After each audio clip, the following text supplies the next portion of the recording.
Can your enemy be your friend?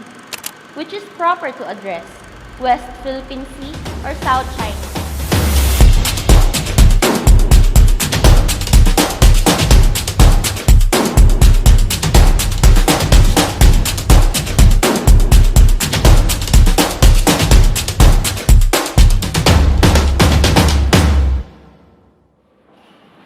The problem of peaceful change is in national politics, how to effect necessary and desirable changes without revolution, and in international politics, how to effect changes without war.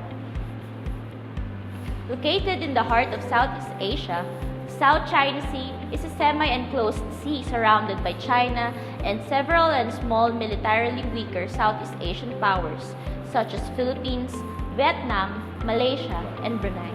Since the mid-70s, these shoreline states have been involved in a competition as each one seeks to extend its sovereignty and jurisdictional claims over more than 100 islets, reefs, rocks, and their surrounding waters. Among the claimant states, China poses the biggest challenge to any efforts to either resolve, manage, or escalate the South China Sea dispute and the tension associated with it. These indicators are needed to reduce the complex reality and to denote valuable pointers against which to monitor any changes.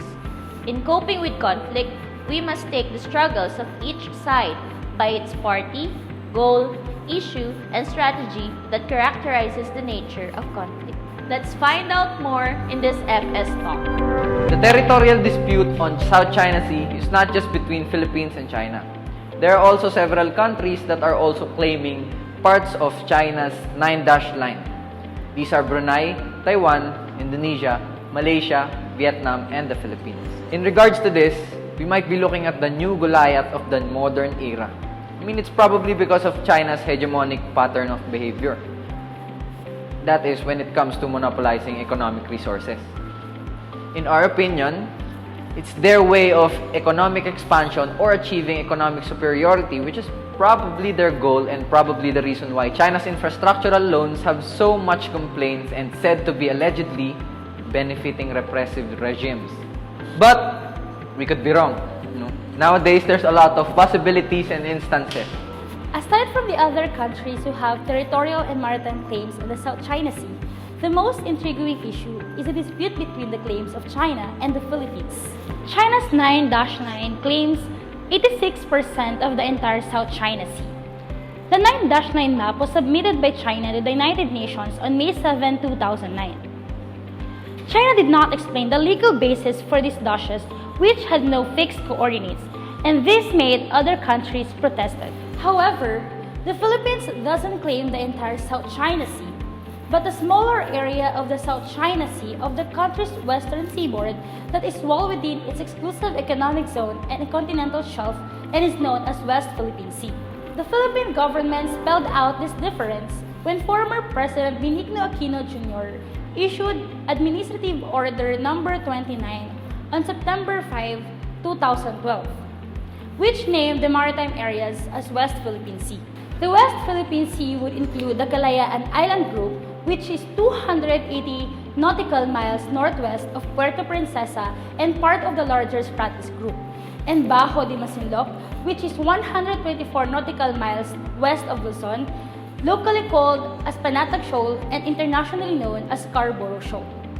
What are the interests in the Philippine-China conflict? The West Philippine Sea is a strategic location for military and national security, and also it is a source of resources like marine resources and minerals. It can contribute to economic prosperity, increase the number of people with livelihood, and can easier protect borders surrounding the West Philippine Sea, increasing the national security. Over the past few years, China has dominated the South China Sea dispute, which has fixed its gaze on gaining a foothold in strategic location and sector on those claimants. A strategy that, in a nod to its layered paramilitary strategy, could be called its economic cabbage strategy. Under this approach, Chinese companies, most of them state-affiliated, if not state-owned enterprises, zero in on-price infrastructure project in critical sector like electricity, telecommunication, police surveillance project, and most recently, major port facilities. In this case, China's strategy is particularly focused on acquiring a rightful territory. Their tactic is based behind the development aid they have providing to small states.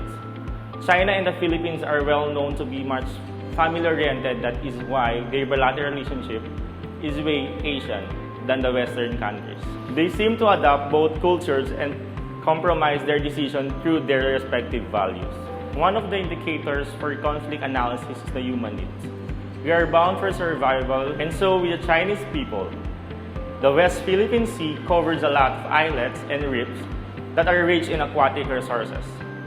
That is why China is very eager to keep the bilateral relation with the Philippines, through joint exploration for them to have a cut on our own resources. With the indicators as guide in analyzing the conflicts, let's next see the conflict coping styles Philippines might have used. The Philippines can't afford to use the avoidance strategy. There is a vested interest not only for the government but also for the citizens themselves in claiming what is theirs.